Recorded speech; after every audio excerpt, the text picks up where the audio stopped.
Sveiciens skatītājiem! Nu ko, spēka spektrs atkal jūsu ekrānos, lai nemainīgi runātu par svarīgāko – par gatavību, par spēku, par attīstību. Es esmu Jānis Pašeiko, ar mani kā vienmēr mans draugs un kolēģis Jānis Vanaks. Sveiks, Jāni! Sveiciens! Un mūsu šīs dienas īpašais viesis Baiba Sipeniece Gavere. Sveika, Baiba! Sveiki! Pirmkārt, jāatzīstās, ka tu esi mūsu pirmā viešņa, tāpēc šī epizode būs vēl īpašāka. Līdz šim pie mums ciemos bija tikai kungi, tā kā atbildība ir vēl lielāka. Es jau viņu jūtu. Man ir precizējošs jautājums. Pirmā viešņa vispār šajā raidījumā vai pirmā sieviete? Pirmā viešņa šajā raidījumā. Tad es jums varu tā iedrošināt, ka es īstenībā varu uzņemties tādu iedomību un teikt, ka es varbūt pat nesu veiksmi, jo es biju pirmā pircēja Juska veikalā Rīgā. Man pirmai kā pircējā izsita čeku. Pasties, viņš stāv vēl. Ir viss kārtībā. Un ne tikai stāv, bet arī paplašinās. Tur viss ar viņiem ir labi. Viss notiek. Tieši tā. Nē, mēs ļoti novērtētu, jo ar mūsu projektu notiktu tieši tas pats, kas ar Jisku, vai ne? Bet nē, to, ko... Jā, super, paldies. Un to, ko mēs uzreiz startā gribam pateikt, visa projekta vārdā liels paldies. Un mēs tiešām novērtējam to, ka atradi laiku, lai ar mums sarunātos, kā jau teicu, par svarīgāko. Jā, šitas ir svarīgi, jā. Pirmais jautājums, Baiba. Ar kādiem 3 vārdiem tu varētu sevi noraksturēt? Vai nu savu dzīves filozofiju, vai nu sevi pašu? Kas būtu tie 3 vārdi? Es ļoti maz nodarbojos ar pašanalīzi, kas ir varbūt slikti, bet es tā nedaru nekad, jo man liekas, ka tā ir tāda lieka laika tērēšana. Bet vispār, ja man jāpasaka tās 3 svarīgākās lietas, kuras es vispār dzīvē saskatu, tad ir tā kā atšķirt sērkociņu no kolkas bākas, tad sveiciens instrumentiem par brīnišķīgiem dziesmu tekstiem. Tad māciet atšķirt svarīgo no nesvarīgā. Es ļoti trenēju sev. Neizšķiest sevi sīkumos. Par šito mēs vispār neuztraucamies, šeit mēs pieslēdzamies. Tas ir viens. Otrs ir principus nepazaudēt savējos. Es zinu, es esmu ar asu mēli, šerpa reizēm. Es zinu, ka kādam nepatīk tas, ka es saku to, ko domāju tieši un acīs, bet es esmu piefiksējis, ka mēs esam tādā laikmetā iešļukuši, diemžēl visi kopā, ka tādi bezmugurkalnieki var arī ļoti lielu, sliktu darbu izdarīt. Tātad šajā laikā ir ļoti svarīgi būt principiāliem. Nevis tā kā melns un balts, bet principā vajadzētu cilvēkiem saprast, kas ir labs, kas ir slikts, kur nevajag iesaistīties, kur būt ļoti, ļoti tādam stingram. Tātad es ļoti sevī trenēju šo lietu. Un trešā lieta, ko es katru dienu izejot no mājas, nostājos uz mājas sliekšņu, paceļu galvu pret debesīm, saku, sveika diena, es būšu pret tevi labi, lūdzu, es pret mani arī. Tad nenodarīt ļaunu kādam, jo īstenībā kādreiz tu pat nenojaut, ka tu to vari izdarīt. Padarīt kādam dienu vieglāku būtu man lielākā laime. Tas manuprāt, tas uzdevums, ko man ir kāds no augšas iedevis, padarīt kādam dzīvi vieglāk. Bet ja man tajā dienā tas neizdodas, tad vismaz viņu nesabojāt kādam to dzīvi. Tas 3 lietas. Super. Es saklausīju vienu ļoti vērtīgu lietu jau priekš mums, jo, ja tu teici, ka tu atsijā šos te sīkumus un nesvarīgās lietas, tad vēl jau patīkamāk, ka tu šodien esi atradusi laiku ar mums parunāties. Ticiet man, es šīs lietas ļoti nopietni uztveru un viss, kas saistīts ar drošību, gatavību sevi aizstāvēt, zemi aizstāvēt, dzimteni aizstāvēt. Es tās ļoti nopietni uztveru, es vienmēr atsaucos uz aicinājumiem. Atbalstīt, popularizēt un tā tālāk. Jā. Par aso mēli runājot, es arī varu pačukstēt, ka laikam ne ar vienu citu viesi es tik ļoti satraucies nebiju, kā tieši gaidot sarunu ar tevi, jo viss kaut kas ir redzēts, viss kaut kas ir dzirdēts, bet līdz šim dzīvē jāsaka ļoti patīkams un foršs cilvēks. Tu jau neko ļaunu man neesi nodarījis. Es arī necentīšos, tici man. Klau, Baiba, bet atgriežoties nedaudz bērnībā, varbūt tagad tu vari izcelt kādu vienu lietu vai vienu īpašību tieši no bērnības, kur tu varētu pateikt, jā, šī īpašība man arī šobrīd ļoti nodara. Cik tas neizklausītos iedomīgi varbūt. Man visu laiku būs jāatvainojās par to, ka es tā kā izklausīšos tāda kā pašslavinoša, bet es bērnībā biju drosmīga ļoti. Es biju drosmīga. Tās epizodes, kurās es sevi atceros, es stāvēju pretī stiprākam spēkam bieži vien. Es metos iekšā konfliktos un aizstāvēju, kā man likās, vājākos un tiem, kuriem ir taisnība. Un vēl droši vien, ka es nebiju viegls bērns, jo es ļoti bieži traumas guvu. Un tas bija saistīts ar manu tādu ļoti lielu kāri izzināt pasauli. Citiem Tas ir vārdiem rokā drosmi, vai ne? Man drosme gāja pa priekšu meistarībai bieži vien, un tāpēc es arī bieži vien traumējos. Es īstenībā tās epizodes dažas esmu izstāstījis savā stāvizrādē, otrajā, bet vispār jā, es esmu pakļuvusi gan zem smagās automašīnas, gan zem vilciena, gan, es esmu iekūlusies bieži vien dažādās tādās diezgan trakās ķibelēs, bet tas ir pateicoties droši vien tam, ka man visu laiku kaut kāda vēlme uzzināt, kas tur tālāk, kas tur ir, un taustīt robežas.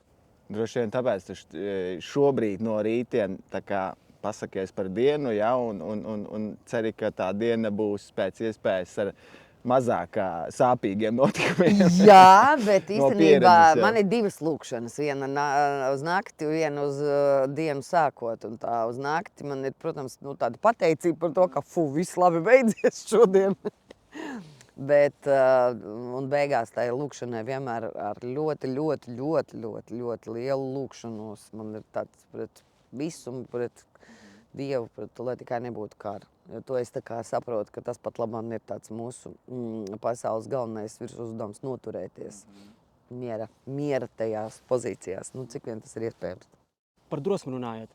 Drosme tev ir vienmēr bijusi klātesoša, vai tas ir kaut kas tas, ko bērnībā tu sāki izkopt? Man liekas, tur bišķiņi arī jāsaprot, no kurienes es nāku. Es piedzimu 3 bērnu ģimenē, kā beidzamais bērns, 3. Man 4 gadus vecāks brālis un 3 gadus vecāka māsa. Brālis uz mani atstrādāja visus savus karatē paņēmienus, jo viņš kaut kādā pulciņā bija. Es nezinu, karatē vai ko, viņš kaut ko tur sita visu laiku ar rokām, kaut ko tur trenē. Un pret mani viņš tā izturējās kā pret tādu boksa maisu. Viņa teica, mēs augām tādā vilku tādā barā, ja tāpēc, ka bērni vispār ir arī kā tādi mazi dzīvnieciņi, ja? Viņi plosās, izlīkst, atkal plosās. Un vecāki uz to skatījās diezgan filozofiski, jo tie bija padomu laiki. Viņi vienmēr atmeta roku un teica, tiekat paši galā. Ja es tur galīgi gāju un ar asiņainu degunu raudāju, teica, ka es šito nevaru izturēt, tad varbūt kādam tika pateikts kaut kas, liekat viņu mierā. Bet principā, man ir Rūdija.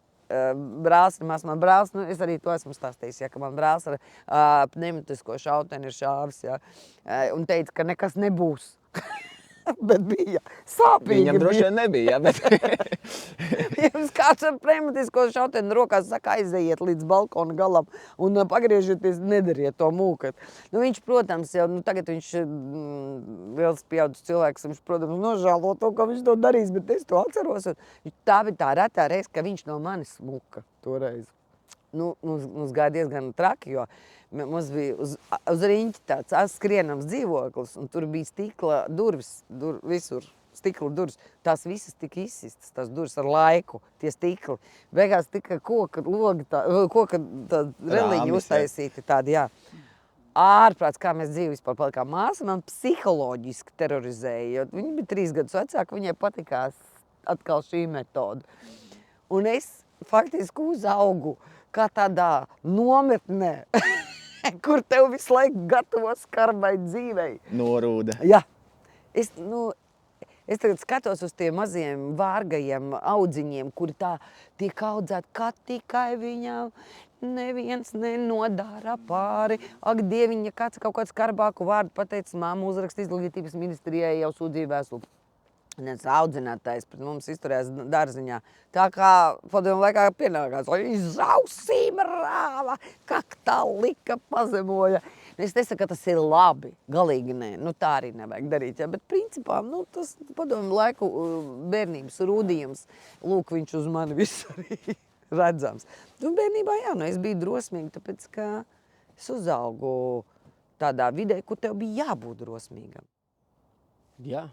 Jā, tikai varu piekrist, un tās attiecības ģimenē man arī ar manu brāli tā bija. Bet es biju vecākais. Es biju tas, kurš trenējās. Tagad retrospektīvi skatoties, nebija ok, bet tas gan jau arī viņam kaut ko labi iedara. Gribas tā cerēt. Jā.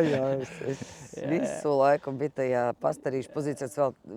Viņi no manis muka vēl īstenībā. Tas arī ir jāņem vērā, ka tas ir tā sajūta arī briesmīgi, ka no tevis laižās. Es negribu atgriezties tur. Bet par drosmi runājot, arī daži no mūsu iepriekšējiem viesiem drosmi izcēla kā vienu no tādām ļoti būtiskām īpašībām. Jo man vēl būs turpinājumā jautājumi arī par spēku, un tad es ļoti labi atceros, kā viens mūsu viesis teica, ka no spēka jau īsti nekādas lielās jēgas nav, ja nav šīs te drosmes to spēku pielietot. Tur jau tā lieta. Pilns džims ir, pilns sportu zaru kaut kādiem puišiem, kuriem ir nenormāli muskuļi, un arī meitenēm. Un es uz viņām tā arī skatos, domāju, ko jūs iesāksiet ar tiem muskuļiem, ka iestāsies x stundu. Jācer, ka viņi tiks pareizā virzienā pielietot. Paturpinot par to pašu bērnības tēmu, ja tev, Baiba, tagad būtu iespēja atgriezties pie sevis, teiksim, piemēram, 12 gadu vecumā, kāds varētu būt tas padoms, ko tu labprāt iedotu 12-gadīgai Baibai, kas varētu, teiksim, ietekmēt tavu attīstību vai kaut kādu dzīves gājumu? 12 gadu vecumā tātad es esmu tāds kārtīgs tīnis. Es kaut kā ļoti labi atceros 12 gadu vecumu, jo tajā vecumā es kaut kā pārstāju konfliktēt ar mammu. Man liekas, ka man pārgāja tīņa tas vecums kaut kādā brīdī. Es ļoti kaut kā skaidri atceros to vecumu. Un palika vieglāk, jo es nebiju vairs tas asais, spurainais tīns, bet es jau biju tāds, jau tas nākamā stadija, kas ir. Un toreiz, tad es nāku no laukiem, Jaunpils, ļoti foršiem laukiem, ļoti foršiem, visiem tādu bērnību novelkās man, ja, tā kā ļoti radoša vieta, skaista vieta. Tur es varu saukt visu pēc kārtas, kāpēc man bērnība bija ļoti forša un izdevusies laba. Protams, bija arī kaut kāds sēns un tā. Un toreiz es jau skaidri zināju, ka es gribu būt tur, kur es apmēram tagad esmu. Es stingri gāju uz to vietu, kur es tagad atrodos. Un es zināju, ka man nekas nespēja stāties priekšā. Man goda vārds, man bija tāda ļoti, ļoti skaidra vīzija, ko es dzīvē daru. Un bija man viena tante, kura man pajautāja, ko es gribu dzīvē darīt. Tajā vecumā bieži tantes jautā, ko tu gribi darīt. Un es kaut kā biju tik vieglprātīga, viņa arī pateica, ka es varbūt gribu teātrī, varbūt es gribu kā. Es nemācēju noformulēt, jo toreiz televīzijas kā tāda bija kaut kāds neaizsniedzams, kaut kāds kosmos, ja. Pirmais, kas man ienāca prātā, tas ir teātris, un es viņai saku, es varbūt gribu būt aktris. Bet, laukuma bērns ar apaļiem vaigiem, galīgi nav modelis izskatā, grib kļūt par aktrisi, un viņi man arī pasaka, tu esi redzējis Lilitu Ozoliņu un Mirdzu Martinsonu? Saka, jā. Viņi saka, kāds viņas izskatās? Saka, skaistas. Viņi saka, jā, viņas ir skaistas, bet tu galīgi pēc viņām neizskaties. Tad viņa man mēģināja aizlaust spārnus tajā brīdī, bet es tajā brīdī tieši otrādi iztaisnoju muguru un pateicu, es tev parādīšu. Redz, toreiz tā tante man labu gribēja. Viņa teica, mācies par manikīru, mācies par šūvēju, mācies par pavaru, jo cilvēkiem vienmēr augsts nāgi, vajadzēs ko mugurā vilkt, vienmēr viņi gribēsies, tev vienmēr būs profesija. Kāda tu aktrisi, kas tas teātris vispār par darbu vispār. Bet es tajā brīdī tiešām kaut kā sev spītīgi un pateicu pie sevis, es to darīšu un es jums pierādīšu, ka es to varu izdarīt. Tā kā man tajos 12 gados nav ko sev pārmest. Es toreiz pieņēmu pareizos lēmumus, nepadoties. Super, super. Un tu jau pati pieskāries tieši par darba tēmu, un tu noteikti atceries savu pirmo darba vietu. Varbūt pastāstīji, kāda ir viena mācība, ko tu no tās pirmās darba vietas ieguvi? Nu, tādas pirmā nopietnā darba vieta, par kuru man samaksāja algu, bija biešu ravēšana, kas ir mans paudzes bērnu parastā pirmā darba vieta. Viss, ko es atceros, tas, ka man šausmīgi riebās. Es nezinu nevienu bērnu, nevienu, kam tas patiktu, bet tas ļoti audzina raksturu. Tev reizēm ir jādara tas, kas tev nepatīk. Tikai tāpēc vien, lai tu saprastu, ka tu darīsi jebko savā dzīvē. Tu iesi, tu karpīsies tā, lai nekad neatgrieztos tajā biešu vagā. Lai nekad, lai ne tuvu tu viņai vairāk nebūtu. Otrs darbs tāds, par ko man maksāja algu, bija vasaras brīvlaikā. Es strādāju fermā par piena meistari. Tā rīta agrā celšanās 4:00, es vēl tagad atceros 4:00 no rīta. Mēs braucam ar riteni. Es, Kristīna Zadovska, kas ir operdziedātāja, viņas māsa Anda Zadovska, kas ir Dailes nama saimniece un brīnišķīga mūzikas nama Dailes nama. Brīnišķīga producenta.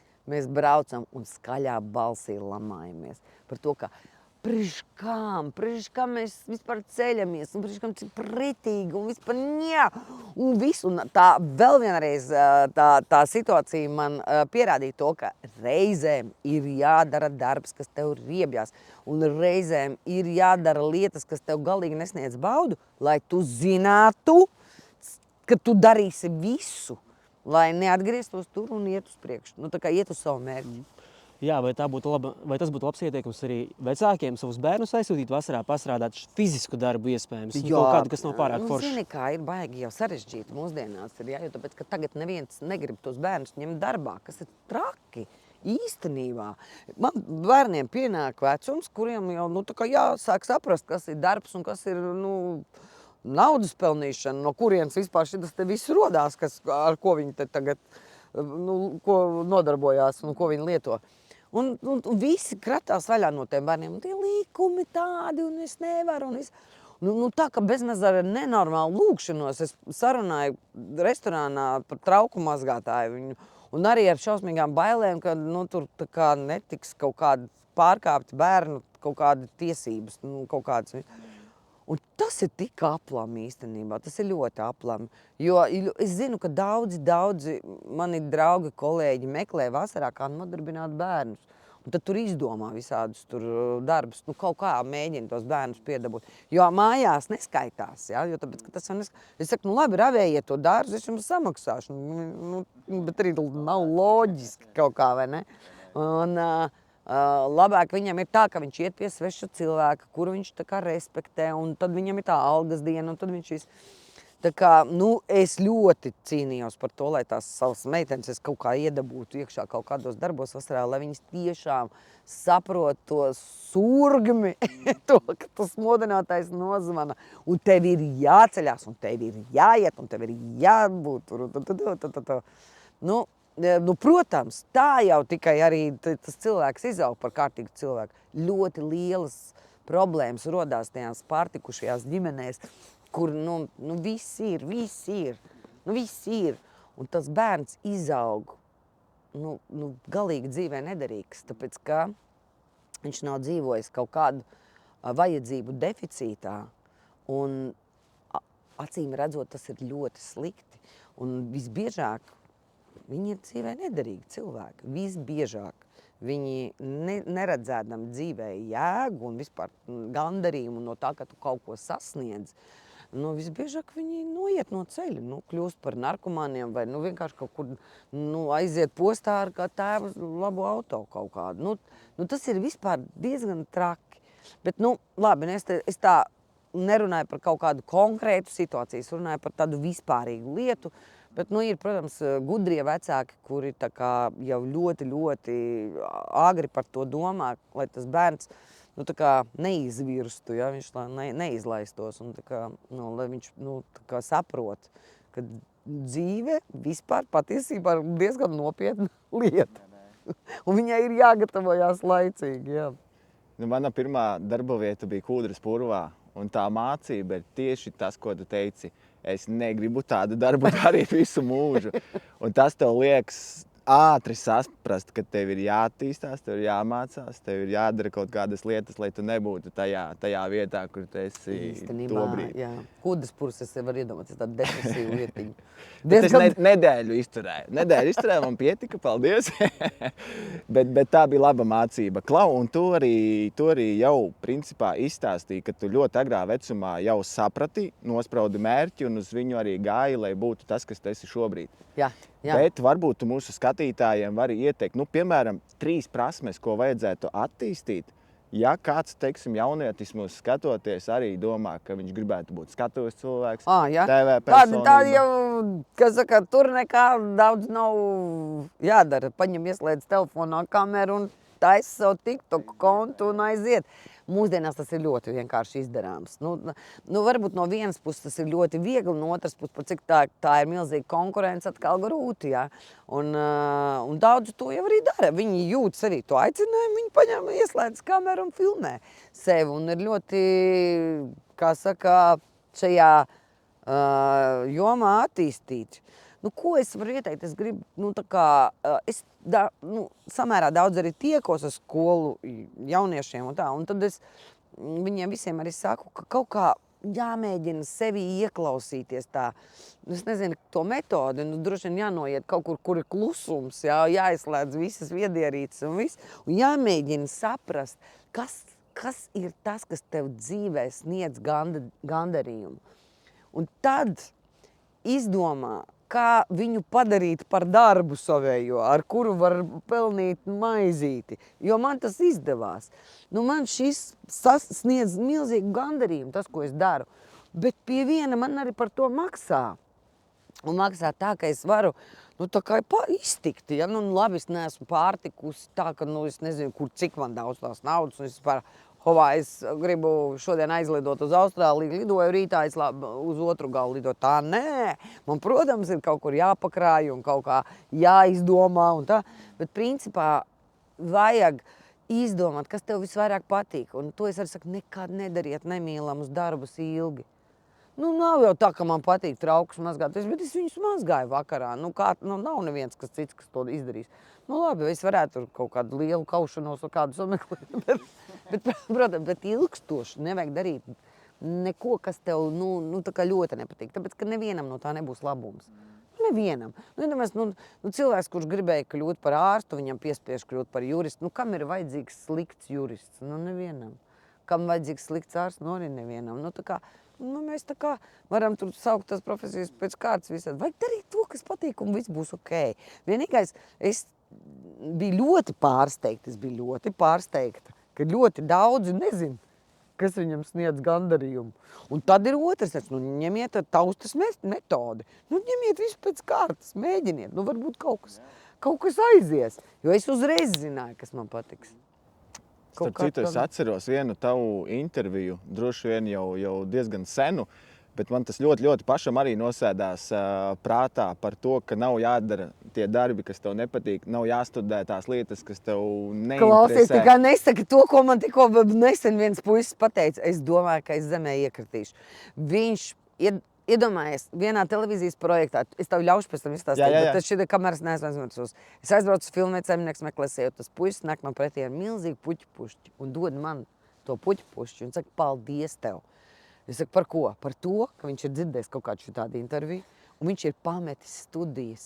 Un tie vecāki, es domāju, ka tie vecāki man atrastu pakārtu priedē. Ja domāju, dēls gandrīz jau bija pabeidzis savu skolu.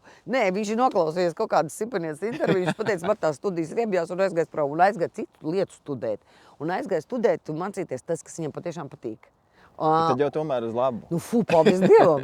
Nē, manā gadījumā arī es jau biju pamainījis, es jau biju iztaustījies. Un tad vienkārši sasaucās ar to jau manu esošo pieredzi un ar to, ko tu teici. Un man liekas, ok, tad jau es izdarīju pareizās izvēles. Un arī neapstājos pie kaut kā tāda, kas man nepatīk, bet turpināju meklēt. Bet klausies par meklēšanu, tad principā tu pati nekad neesi šaubījusies par to, ko tu dari. Un nekad nav bijusi doma kaut ko nomainīt un darīt kaut ko citu. Nē. Nē. Nu, labi, zini kā, es kādreiz kādā vasaras vakarā, kad es esmu lauku mājās atvaļinājumā, es sēžu un skatos tajā lauku klusumā un baudu to ārkārtīgi skaisto, visu to klusumu, dabu, to harmoniju. Un es tā domāju, labi, nu, kas es vēl varētu būt? Nu, tā ir bijis man, ja? Nu, kas es vēl varētu būt? Vai arī man ir bijis tā, ka es tā domāju, nu labi, man ir tagad tik un tik gadi, nu, kaut kādā mirklī, nu, droši vien, kad nu, būs jāsāk domāt par to, ko sauc par tādu, nu, tā kā pensijas vecumu, un tā kā, ko tu darīsi, kad tu jau sasniegsi to brīdi, kad tu vari neiet uz to darbu, un tad es tā sēžu un domāju, man nekas nenāk prātā. Nekas jēdzīgs.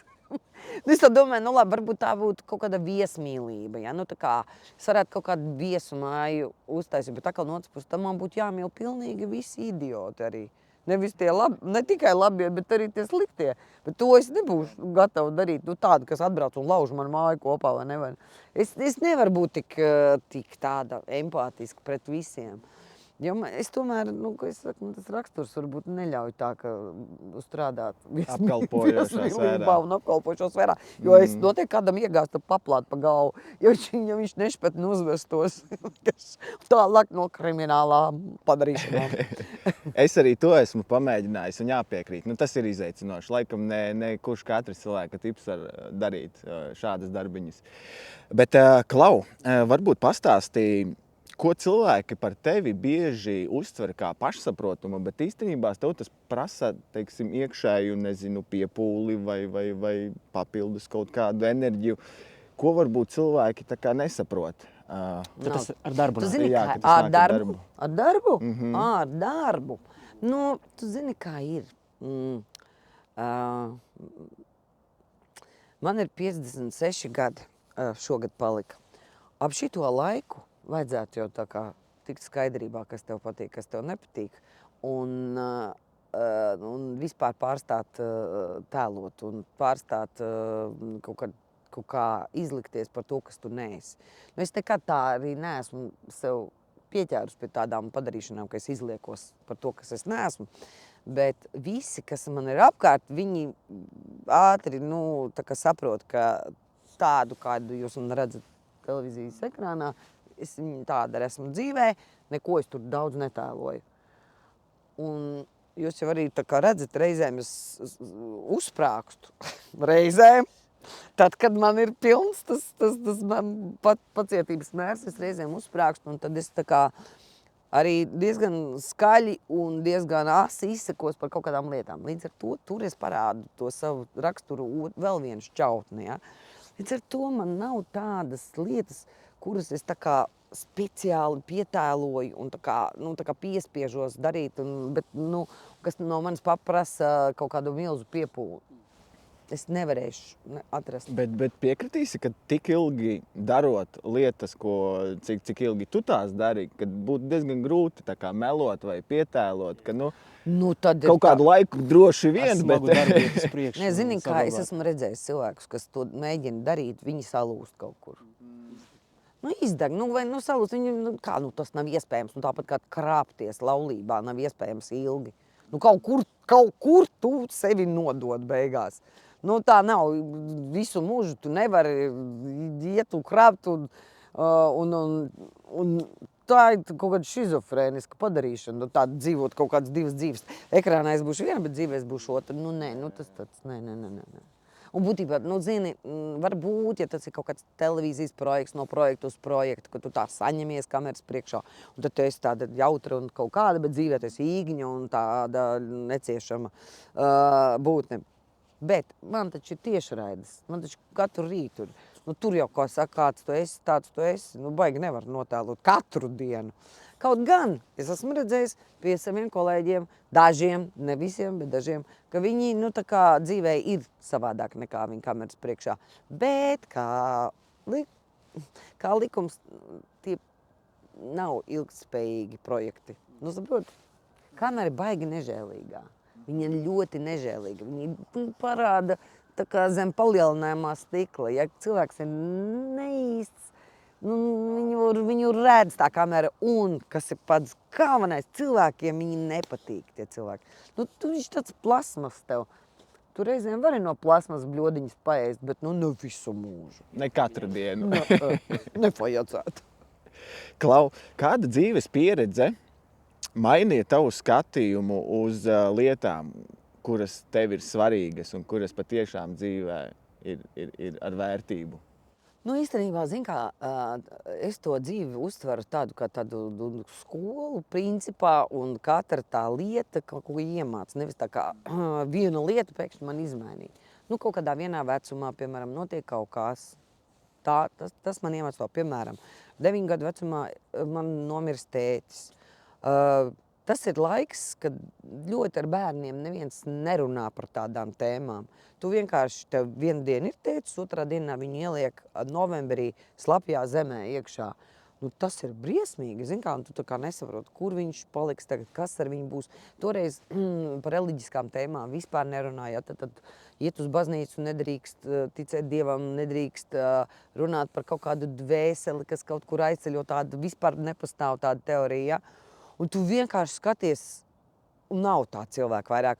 Ļoti ilgi man vajadzēja sadzīvot ar to domu, ka vienu dienu tavā dzīvē var kaut kāda melna strīpa pārvilkt pāri tavai gaišajai, skaistajai bērnībai un iedot pilnīgi citu virzienu. Un tajā dienā es paliku nopietnāka. Es sapratu, ka jāmāk novērtēt tie cilvēki, kas tev ir iedoti uz to konkrēto dzīves posmu, jāmāk priecāties par tiem brīžiem, kad tu esi ar viņu kopā, jo vienu dienu varbūt, ka viņi tev paņem, atņem. Tā ir viena mācība. Otra mācība, piemēram, ir tā, ka es skrēju pāri ceļam un uzbraucu smagā mašīna virsū. Toreiz man visums, sauksim to tā, atstāja dzīvu, kaut gan pēc visām teorijām man vajadzēja būt beigtai. Es uzlidoju gaisā, es atceros, ka es visu to redzēju no augšas, es visu to redzēju, un tad es tā kā attopos zemē un skatos uz savu kāju, kura man acu priekšā pumps nenormālā ātrumā, un man bija jaunas siksniņa zandalis padomu laikā. Es visu laiku saucu padomu laiku, jums jāsaprot, jums ir jāpārceļās uz to laiku, jo toreiz kurpītes dabūt bija šausmīgi grūti, un kur vēl 3 bērnu ģimenē, ja, ka tur vienas kurpītes uz visu vasaru tev nopirka, un ar viņām tev bija jāiziet. Un pirmā diena tām kurpītēm, un viņas tā tin, tas lencīts, tas plīst, jo kāja pamst. Un es skatos, man tik žēl tās kurpītes, jo man tā kāja strunts. Un toreiz tajā dienā droši vien es iemācījos, varbūt, kad tā kā skrienot pāri ceļam, paskaties pa labi un pa kreisi. Tas nav tikai par ceļu runājumu. Tā kā tas ir vispār dzīvē. Pirms tu kaut ko dari, paskaties bišķiņu uz priekšu, ja? Tā kā bišķiņu pavēro. Tā ir tāda nenodarbojies ar tupeļu varonību, jo iekšā āliņģī vienkārši, ja tu tā kā neesi drošs, ka tu pats no viņa iznāks ārā, varbūt tad nevajag, ja? Tas ir viens. Otrs ir tas, ka tā ir viena mācība. Tad es draudzenēm izpalīdzēju un no vilciena izlecu pēc somiņas, kas viņām bija izkritus, un tad man vilciens parāva apakšā zem tā kā es pakļuvu zem vilciena. Toreiz ar kaut kādu neredzamu roku man izvilka ārā no tās vilciena apakšas. Toreiz kārtējo reizi, kaut kādu reizi man atkal teica, nelec no visām klintīm lejā, neskrien visur tur, kur tev sauc. Varbūt tomēr kaut kā izdomā līdz galam, kaut kā, ja? Bet tas īsti līdz galam nav vēl noticies, manuprāt.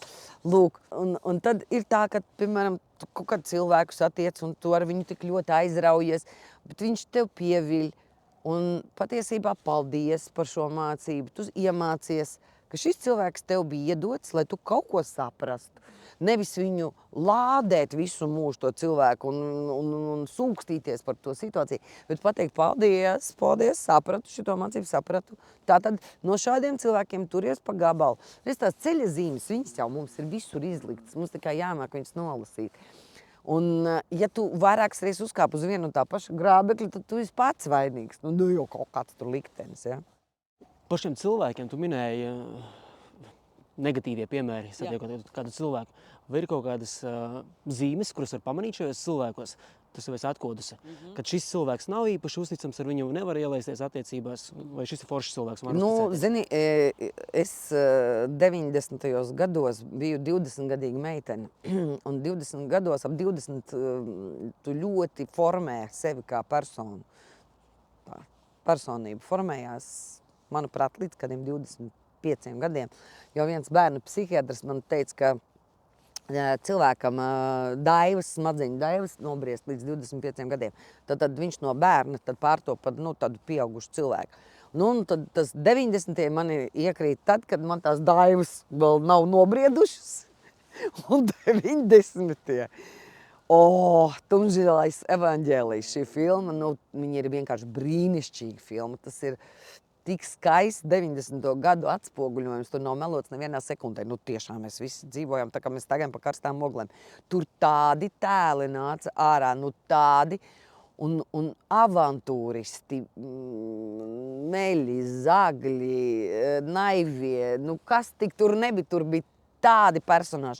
Un man viņi visi bija manā acu priekšā. Ar dažiem es kādu gabaliņu ilgāk gāju, ar daļu tikai bija pazīstama. Ja? Tā bija krāšņa buķete. Tā bija ļoti krāšņa buķete. Lūk, šie cilvēki man ļoti attīstīja intuīciju. Tagad man liekas, es viņus sajūtu pa gabalu. Ļoti pašai liekas, es tā gribētu domāt, ka man ir ļoti spēcīga intuīcija. Tiklīdz ienāk telpā cilvēks, es viņu nolasu diezgan ātri. Pēc tā, kā viņš skatās acīs, pēc tā, kā viņš tev roku spiež, pēc tā, kā viņš veido sarunu, pēc tā, kā viņš skatās uz lietām, kā viņš... Un jau kaut kādi signāli nāk no viņa. Man gribās ticēt, ka es māku nolasīt cilvēks. Es tiešām ceru, ka tā ir. Bet kā tev liekas, intuīciju kā prasmi varētu uztrenēt? Jā. Jā? Jā. Es domāju, ka var. Ja grib, tad var. Labi, te mēs mazliet iepildēsim ezotērijā. Es nezinu, cik jūs tur esat ar to aizraušies. Es galīgi neesmu ar ezotēriju aizrausies, galīgi ne.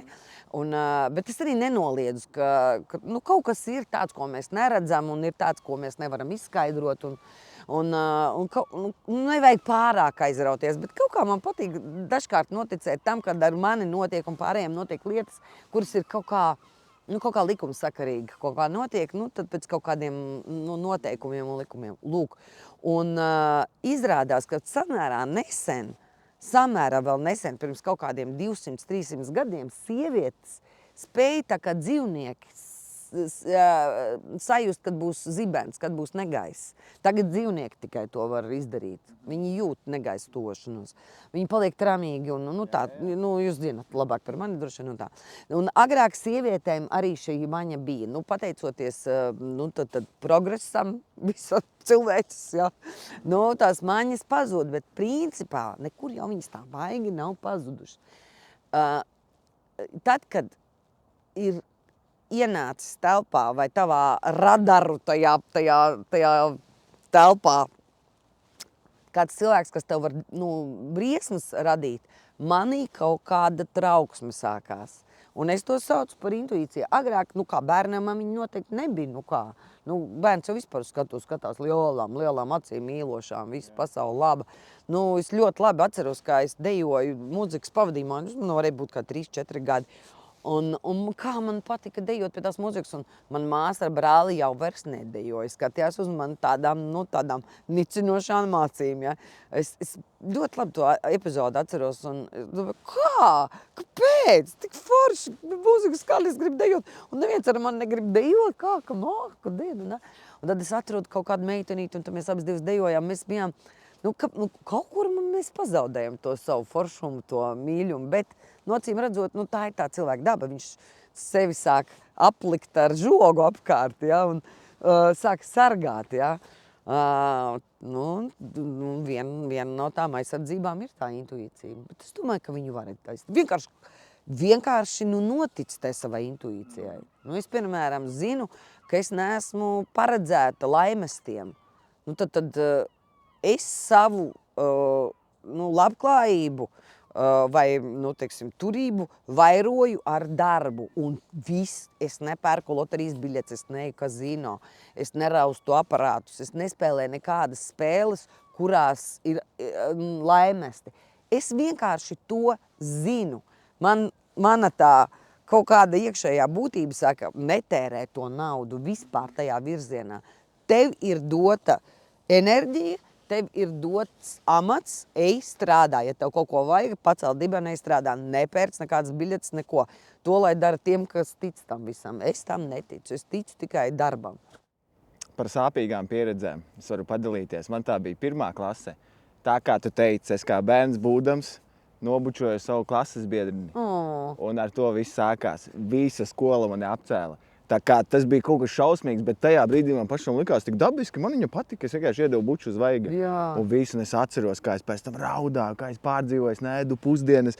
Es biju tik bēdīgi, kāpēc visi tā, tā kā izsmeju, un ka tas būtu kaut kas slikts, vienkārši sabučot meiteni, kura tev patīk. Tu atceries to epizodu, vai ne? Ja, ir kaut kādas lietas, ka klikšķis notiek, un tu tā kā pasauli ir tāda arī izrādās. Jā, un tā kā tu saki, pēc tam negribās dejot, negribās sabučot kādu, negribās samīļot, jo pārējie kaut kā to nepieņem, nesaprot, vai ne? Kad bija pēdējā reize, tagad pārslēdzoties jau uz tādu gatavības tēmu, kad bija pēdējā reize, kad tu sajūties patiešām nesagatavota vai kādam izaicinājumam, vai krīzei, varbūt mazākai, lielākai? Tā, tu esi ugunsdzēsējs, ja? Jā. Lūk, tas ir saistīts ar ugunsgrēku. Ar vienmēr sakot, ir kaut kāds 2000. gadu sākums. Man Tallinas ielā ir dzīvoklis, pilnīgi jauns dzīvoklis, tikko izremontēts. Vēl es maksāju bankai kredītu par remontu. Pirmie Ziemassvētki. Un man ir eglīte, un es aizdedzinu eglītē svecītes. Bet eglīte jau tāda pakalpus jau ir, tāda kārtīgi pakalpus. Un man liekas, šodien es iededzināšu svecītes, un rītā es tad jau atvados no tās eglītes, jo viņi jau tāda jau birst, uz tādu biršanu ir. Un kā gadījās, kā ne, tā eglīte aizšvirkst, viņa aizdegās tādā ātrumā. Es nekad nebūtu iedomājies, ka eglīte tik ātri deg. Kā brīnums vecīts. Un man uz gultas sēž 1,5 gadu vecs bērns, un es saprotu, ka es sastingstu. Es vienkārši neesmu gatava šim. Es stāvu, un es saprotu, ka man kājas nekustās. Es esmu sastingusi. Un tā ir briesmīga sajūta. Tā ir tā sajūta, ka tu saproti, ka tu esi bezspēcīgs. Tev šoks ir tik milzīgs, ka tu nespēji adekvāti rīkoties. Tad, es nezinu, cik ilgi tā bija, droši vien ilgi ne, bet man tā likās mūžība. Pirmais, ko es sapratu, kad ir jāķer tas bērns, ka štrunca visu pārējo. Es paķēru bērnu, izmetu viņu uz trepēm, trepēs kliedzu, sauciet ugunsdzēsējus. Zvanu pie kaimiņu durvīm. Kaimiņi nevar vaļā, izrādās. Es zvanu pie savām durvīm. Tas apjukums ir tik milzīgs. Tad es skrienu atpakaļ, tad dzīvoklī, skrienu vannas istabā. Pa to laiku ir nodzisusi elektrība. Tur kaut kāds īsvainojums. Kas tur? Es leju ūdeni kaut kādā bļodā, kas man vannas istabā stāv. Un man nezinu, kāpēc liekas, ka ūdens tā kā līme lēns tā tēk. Apziņas traucējumi sākušies jau kaut kādi. Un es skatos tā, un es domāju, kāpēc tas ūdens tāda līme, un viss tādā palēlinājumā, tādā gaitā, tādā kā lēnajā kino tādā iet, un viss, un tu saproti, ka toreiz viss beidzās labi. Neviens nesadega no dzīves cilvēks, nesadega viss tās mantas, štrunca visām mantām. Un štrunca visu to dzīvokli, jo, kā mēs zinām, es dabūju remontēt viņu vēl vienreiz un maksāt vēl vienu kredītu. Ja? Bet tas viss bija štrunts salīdzinājumā ar to, ka es sapratu, ka es tam nebiju gatava vispār tādai krīzes situācijai. To es vairs dzīvē negribu atcerēt. Es vispār negribu to piedzīvot vairāk. To, ka tu stāvi tāds bezspēcīgs un tu vispār nesaproti, ko darīt. Nē. Tas bija tas pirmais, kas man nāk prātā. Un kas vispār gatavība ir priekš tevis? Kā tu varētu nodefinēt? Zini kā, baigi jau gribētos, lai tu tā kā esi gatavs, bezmaz vai, lai tu kā esi gatavs ikvienai krīzes situācijai. Man ļoti gribētos tā. Tas nav iespējams, man liekas. Zin kā, es saprotu, ka dzīve ir gan brīnišķīga, gan arī reizēm nē. Un tev ir it kā jāsaprot, ka kādreiz tev nāksies šķirties no kaut kādām ļoti, ļoti foršām, dārgām lietām, bet nekā dārgāk jau par cilvēku nav. Ja? Jo es esmu vairākas reizes zaudējusi visu mantu. Ugunsgrēks, ja? Bet tur es atkal uzzināju otru lietu, kad ir forši cilvēki, jo toreiz es paliku, izdedzis dzīvoklis. Un apdrošināšana arī man nesedz neko, tāpēc, ka es kaut kā neprāta, kaut kādā vaiprātā biju parakstījis papīru, ko man iedeva ugunsdzēsēji parakstīt, ka man nav iebildumu, ka viņi nesalēja visu, ja? Tie 2000 un apdrošinātāji izdomā, ka šis papīrs ir kā reizi iemesls tam, lai nemaksātu apdrošināšanu. Un es uzzināju, cik forši cilvēki. Viens man uzdāvina gultu, otrs man ieliek logus, trešais kaut ko, ceturtais vēl kaut ko. Un īstenībā viss kaut kā pasauli sadodās rokās, pie kā mēs nekādas sludinājumus neliku, ne kaut kādas kontus neliku, lai man glābi, lai man kaut ko. Viss kaut kā sanāca ap mani šitā te un ļoti, ļoti forši noreaģēja. Man tas tik ļoti, tas atgadījums, viņš bija gan reizē tā kā, no vienas puses tāds traks, bet no otras puses ļoti forši.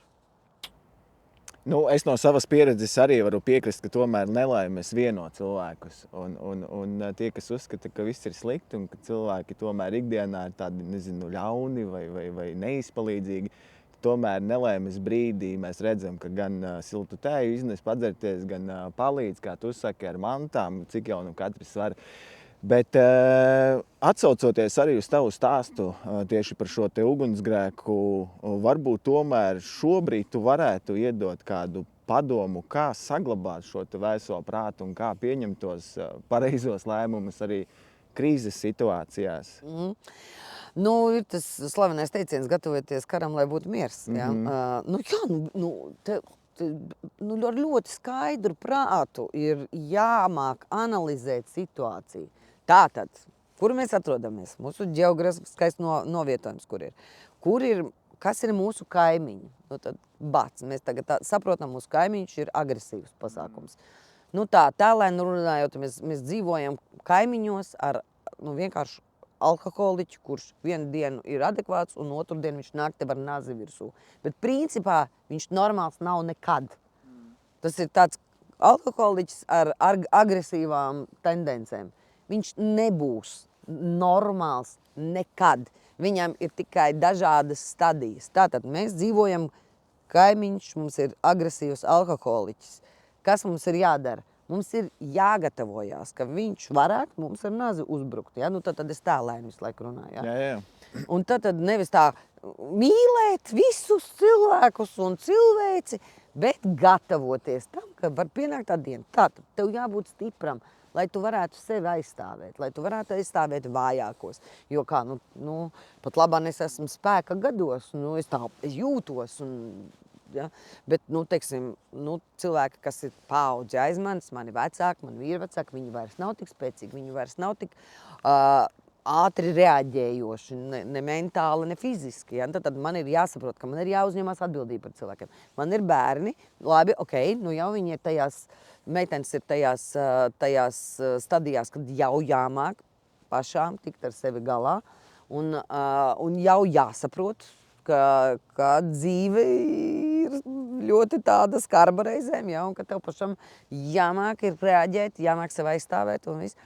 Tad gatavoties vajag. Nevis tā, ka visu laiku vaimanāt, vai, karš būs, vai nebūs, vai. Nē, vienkārši trenēt sevi ārkārtīgi tādu mieru, bet lai viņš nebūtu tāds viltus miers. Fiziski sevi gatavot tam, ka tev būs varbūt reizēm jāiztur lielāka slodze kaut kāda. Tāpēc es eju sporta zāli, tāpēc es eju pastaigās, tāpēc man ir kardiotreniņi, viss kaut kas. Es saprotu, ka man jābūt fiziski stiprai, man negribās būt par nastu kādam. Es varbūt runāšu dziesmu vārdiem tagad. Es negribu nevienam būt par nastu, no tā man ir visvairāk bail, tāda dziesma. Ja? Tu tiešām negribās būt par nastu nevienam. Tas ir viens. Otrs ir tas, ka tad, kad mūsu mājās ienāca 7 ukraiņu bēgļi un mēs viņus uzņēmām, viņi taču nabagi arī nebija gatavi tam. Viņi kā stāvēja, tā viņi atbrauca. Viņiem nebija pilnīgi nekas, viņiem tikai tas, kas mugurā. Ja? Un tā mēs pa visiem viņiem drēbes tur meklējām un meklējām, kā, nu, teiksim, kā viņiem papīrus nokārtot un kā tālāk dzīvot. Un, starp citu, nu, tas kara sākums un tā bēgļu padarīšana man arī ļoti, ļoti, ļoti daudz ko deva. To, ka tev ir jābūt gatavam. Arī viņi necerēja. Viņi teica, mēs nemūžam nebūtu iedomājušies, ka tie krievi ienāks pie mums un ar tankiem un šaus nost cilvēkus, kuri neko nav ļaunu viņam izdarījuši. Neko. Un apmāti, ja, ar kaut kādu ārprāta, kaut kādu tur ideju par kaut kādu fašismu, vienkārši sazombēti. Ja. Izrādās mūsdienās tas ir tik viegli izdarāms. Tātad, šī bēgļu padarīšana man ļoti, ļoti daudz ko iemācīja. Un otrs ir tas, ja tu vari, tad lūdzu palīdzi kādam. Bet vispirms, nu tā kā lidmašīnā, vispirms uzliec sev masku, pēc tam blakus sēdētājiem. Vispirms, nu tā kā tiec galā ar sevi un tad sniedz palīdzību roku citam. Ja? Tā kā, viss, nu, un man ir dzīves biedrs, kurš ļoti tāds stoicisks ir. Nu, ar vienmēr sakot, vēl tā kara tēma nebija tūmā, kad mūsu mājās visu laiku bija NZ kaste. Jūs saprotiet, kas ir? Nu, tas ir, nedrīkst aiztikt to, ja? Tur bija ūdens, tur bija uguns, tur bija prīmus, tur bija tur putraimi, tur tas un konzervi. Un tad, kad mēs braucām laivu braucienos, mums draugi zvana un saka, ko jūs ņemsiet ēdam? Es saku, jūs varat neprasīt. Ko mēs visu laiku to vien darījām, kā ņēmām laivu braucienos tos konzervus, kuriem gāja uz beigām tas termiņš. Jā, mēs visu laiku ēdām vecos konzervus. Un, lai varētu jaunus likt vietā. Un viņi par mums smējās, īstenībā ķiķināja, ja, ka mums tāda kaste ir, ja, un ka mums ir, ka man ironizēja par manu dzīvesbiedru, ka viņš gatavojās kaut kam. Bet, viņš nevienmēr tas ir karš, kam jāgatavojas, jo mēs dzīvojam starp upi un jūru. Viņš ir vecs jūrmalnieks, viņš ir piedzīvojis to, ka pa jūrmalu, pa ielu vajag braukt ar laivu. Tā kā. Un var būt plūdi, var būt vētra, tev jāmāk dzīvot ir bez elektrības. Tāpēc mums mājās ir ģenerators, ja? Un tad, kad ir rudens lielās vētras, tad, kad pazūd elektrība, tad 3 vietās jūrmalā ir gaisma. Tas ir, tā ir prezidenta rezidence, tā ir Latvenergo un tā ir mūsu māja. Ja? Labi, es te ironizēju, bet reizēm jums par nopietnām lietām, bet jums jāsaprot tas, ka tā kā es dzīvoju kopā ar cilvēku, kurš tā kā visu laiku saka, nedrīkst būt nevienam par nastu, ir jābūt gatavam visādām situācijām. Tu nevari visas paredzēt tās situācijas, neviens no mums nevar, bet ir lietas, kuras var paredzēt, un tāpēc viņām vajag gatavoties. Ļoti apsveicam, jā, es dzīvoju Norvēģijā, un es redzēju, ka tur cilvēki tiešām nosacīta labklājība valsts, Jā. Un viņi tur rezerves mājas pārtikas nedēļai vismaz saldētos, maizi saldē visu. Bet Latvijā, diemžēl, līdz cilvēkiem neiziet, kā tu minēji, ķiķināšanas un kaut kas tāds. Vai Latvijas sabiedrība vispār krīzēm ir gatava un kādēļ šāda attieksme, tavuprāt? Zini, ka Latvijas sabiedrība ir tik dažāda. Tāda torte daudzslāņaina. Ir šī tāda slānis, šī tāda. Viens slānis ir gatavs. Es pilnīgi noteikti zinu, viens ir. Par tiem pārējiem man nav informācijas. Es zinu, ka es vienreiz piedalījos aizsardzības ministrijas rīkotajā kampaņā par Somu krīzes. Es biju pārsteigta, cik daudz cilvēki man rakstīja komentāros, ko es ceļu paniku, ko es tur, ja tev tā gribās, tad ej uz to Ukrainu ar karo. Es apmēram arī saprotu, kas tie ir par cilvēkiem un tā, bet īstenībā es biju ļoti, ļoti pārsteigta par šo reakciju. Tas ir tāpat kā aizej pie ārsta pārbaudīties tāpat vien, negaidi, ka tu sāc pūt jau no iekšpuses. Vienkārši tas check-ups, tā ir tāda normālas sabiedrības padarīšana, ka tu tā kā sevi turi formā. Tev nav jāgaida, ka notiks kaut kas briesmīgs, un tad tikai tad vajadzēja. Ja? Tā kā es par visu sabiedrību nemācīšu pateikt, bet es zinu, ka viens slānis ir, un par viņiem man sirds mierīgi, bet par tiem pārējiem, es nezinu. Tad vai lai viņu dzīve māca, vai lai viņi mācās no tiem, kas viņiem grib iemācīt. Es neko nevaru padarīt. Jo īstenībā es vienā raidījumā vēl nesen arī piedalījos, kur man likās, ka samērā normāls cilvēks. Es pat to ģimeni tā kā zinu, kādu sviestu viņi runāja. Ak, Dievs! Tā meitene teica, ka viņi paļaujās uz visumu, un kad ja viņa domās pozitīvas domas, tad nekas ar viņu nenotiks. Un es uz viņu skatos, domāju, te vairs pat ārsts nevar palīdzēt. Tad lai tad arī tad tās pozitīvās domas, un tad lai arī. Tu skaties uz to cilvēku, un tev liekas, vai.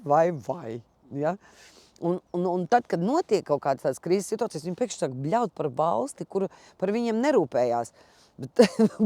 Bet valsts esi tu pats patiesībā. Jā, ar to arī sākas. Kaut kāds minimums pašiem jāizdara to. Kaut cilvēki to saprot, ka īstenībā valsts jau nav kaut kāds mistisks, kaut kāds radījums, kurš reizēm tā dirižablī piepeld pie tevis, un reizēm nē, visbiežāk jau nē. Valsts esi tu pats. Tā kā. Un tev pašam jābūt ļoti atbildīgam, ļoti par sevi.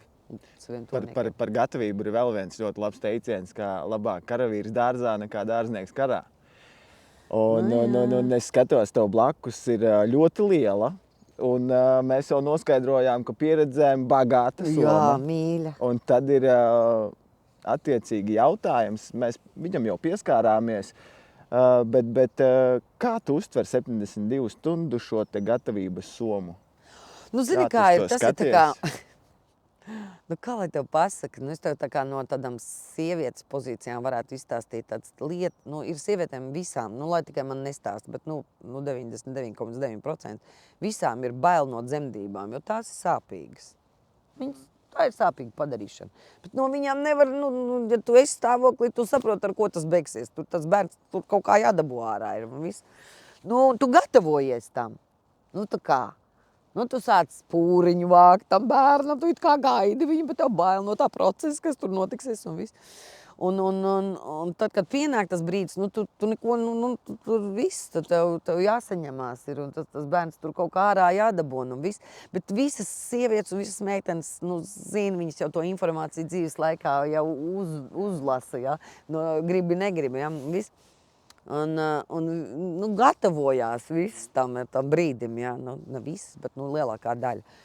Lūk, un tas pats ar to 72 somu, kā no vienas puses tu negribi, lai viņi kādreiz tiktu atvērta un tiktu izmantota, bet tu saproti, ka vajag. Tā ir, es atceros to pirmo reizi, kad es to somu liku gan sev, gan meitām, es raudāju. Es liku to somu, es raudāju, tāpēc, ka man likās no vienas puses, man taču būtu dabiskāk viņām palīdzēt kārtot ceļojumu somu, lai viņas brauc pasauli apskatīt, nevis kara somu, ja, vai kaut kādu krīzes somu. Un es viņām lieku tur no šīs zeķītes tev, šīs tā.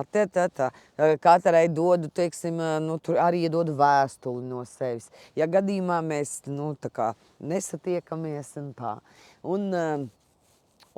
Tās izjūtas bija ļoti, ļoti. Bet pēc tam es tā kā to izdzīvoju, tas ir ļoti tāds, ļoti vajadzīgs process. Es pārāk emocionāli to darīju droši vien, un viņas arī bija klāt tam visam procesam, un arī viņas arī saprata to situācijas nopietnību viss. Bet palīdz ļoti arī mākslas darba, filmas un grāmatas. Ja? Tu pilnīgi uz tām bēgļu gaitām un uz tām kara lietām skaties pilnīgi ar citām acīm kopš kara sākuma. Ja? Un vēl vienreiz pārlasot tās grāmatas, kas tev ir tuvas un dārgas, un filmas, kas tev ļoti tādas, ir dziļi aizskārušas, tu tā kā saproti, tie nav tikai mākslas darbi, tur ir dzīvu cilvēku dzīves stāsts apakšā. Un diemžēl nekur nav rakstīts, ka tas nevar skart arī tevi.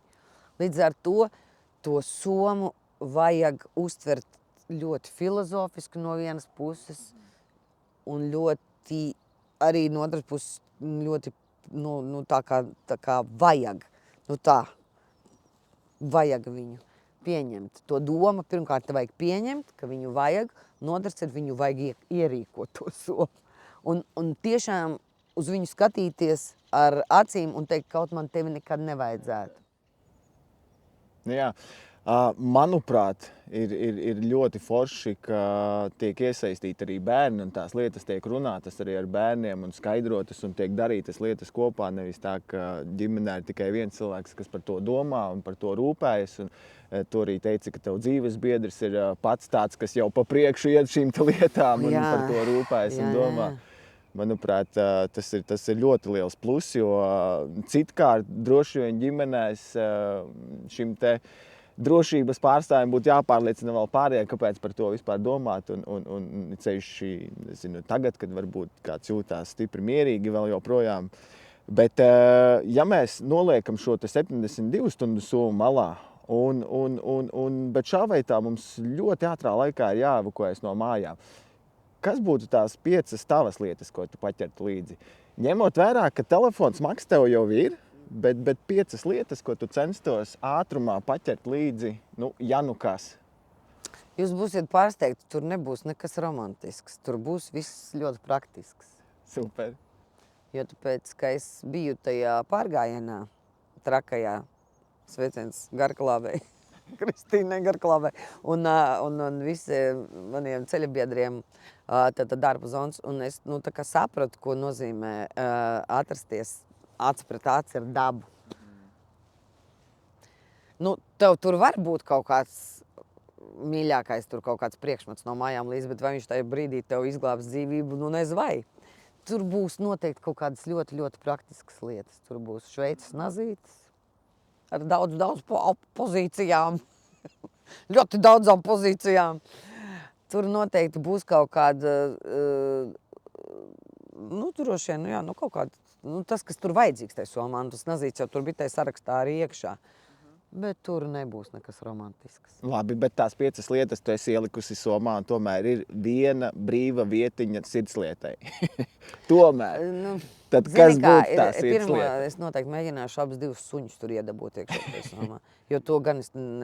Es kā suņu cilvēks pilnīgi piekrītu. Tie būs abi 2 viņi tur tajā somā, un tad jau viņi būs pilna diezgan. Jo, viss, kas tev tūs un dārgs, ir jāglābi. Bez kur tu nevarēsi sev piedot, ka tu to nebūsi. Mantas tās noteikti nebūs. Jo tāpēc, ka, pasaules vēsture ir pierādījusi, ka cilvēks uzkrāja mantu, un viņam vienā dienā viņi var atņemt visu. Ja? Viņš atkal uzkrāja, viņam atkal var atņemt.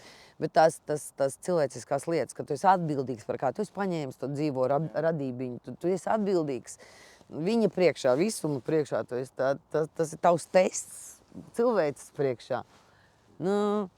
Droši vien, ka tas būs tā. Tu jau minēji, ka tu regulāri apmeklē sporta zāli, dodies pastaigās. Principā, fiziskas aktivitātes šobrīd ir tāda neatņemama tava dzīves sastāvdaļa. Jā. Varbūt pastāsti, kurā brīdī tas sākās un cik tiešām svarīgi tas priekš tevis šobrīd ir? Labi, uz sporta zāli jau šad un tad liekveidīgi es gāju. Kaut kādu, tad es gāju uz jogu, man liekas, ka joga man labāk patīk. Tad es gāju uz kaut kādām sporta nodarbībām, grupu nodarbībām. Un tad, it kā ik pa brītiņam tādā liekveidā jau tas, tā kā ar mani ir visu laiku kopā. Jo man īstenībā ļoti patīk savākti cilvēki, tādi fiziski savākti. Lai viņš nav tāds 8-kājas vai galerts tāds, ka viņš tāds tāds. Vienalga, cik viņš ir, smags vai viegls vai cik kādā viņš tur labā fiziskā formā, bet viņš ir, tāds viņam denam jābūt labam, ja? Man vienmēr patikuši tādi cilvēki, un es vienmēr esmu arī, mēģinājusi pati būt ar tādu muskuļu tonus, ja, labi. Jo mani draugi un mani ģimenes locekļi, mans dzīves biedrs, viņi ir sportiski cilvēki, tā kā kalnu slēpošana, vasarā burāšana, tur tīzliņus nemīl. Kā mēs zinām, ja? Diemžēl, jā. Un man vajadzēja viņiem līdzi tikt visu laiku, tas ir viens, otrs ir. Bet tad, kad man palika 50 gadi, es kaut kā pēkšņi saprotu, bāc, 50. Un sievietei 50, tas ir tā, vai nu. Tagad vai nu iesim vecenēs, vai nu tomēr kaut kā vēl turēsimies rāmjos. Un es sapratu, ka viss, tagad baiba saņemies. Tagad satais plānu. Tagad uztais nopietnu plānu, pieņem lēmumu. Vai nu tu gribēsi būt tāda, kas, teiksim, pati uzkāpj pa trepēm kalnā. Bez palīdzības, jā. Vai nu tad atmet ar roku un laid tu upi ārā no krastiem un dzīvo nost. Nu, un tad es tā kā sāku saprast, nu, labi, darīšu to. Un es to plānu lēnām realizēju. Nu tā, protams, pa solītim, maziņā pa solītim. Reizēm es atkāpjos, bet tā kā reizēm ne. Un pat labi, manis tas plāns ir tāds, nu, tas nedēļas plāns ir tāds, ka vismaz 2 reizes man vajag spēku vingrinājumus sporta zālē. Un tad viena kardio, ko es atradu, kas man ļoti patīk, tā ir dejošana. Nu, tad tur es to kardio dabānu. No bērnības, kā mēs noskaidrojām. Jā, man patīk, jā, man patīk dejot. Bet ir likteni ironija tā, ka manam vīram nepatīk dejot. Viņš vienmēr, tad, kad ballīts, viņš man saka, ej dejot ar saviem gejiem. Un man ir draugi daudz geji, un es arī viņam eju. Jo viņi paši drošākie deju partneri, kā mēs zinām. Ja viņi pret rītu man atdod viņam apakaļ neskartu. Bet viņš, es esmu par to runājis, es saku, ejam dejot kaut ko tango, viņš, tu saproti, ka man tas nepatīk. Nu, tev patīk makšķerēt, saku, ne tikai ne to. Viņš neskaidrams reizes man aicinājis līdzi makšķerēt, saku, nu, nē, es vispār nevaru iedomāties stulbāku nodarbi, sēdēt kaut kur stundām ar kaut kādu makšķeru rokā. Es saku, lūdzu, ej, daries tikai bez manis. Nu, ir katram, jābūt savai zonai tādai, lai tiem nav visi hobiji kopā jādara, citiem vārdiem runājot, bet tad ir deja.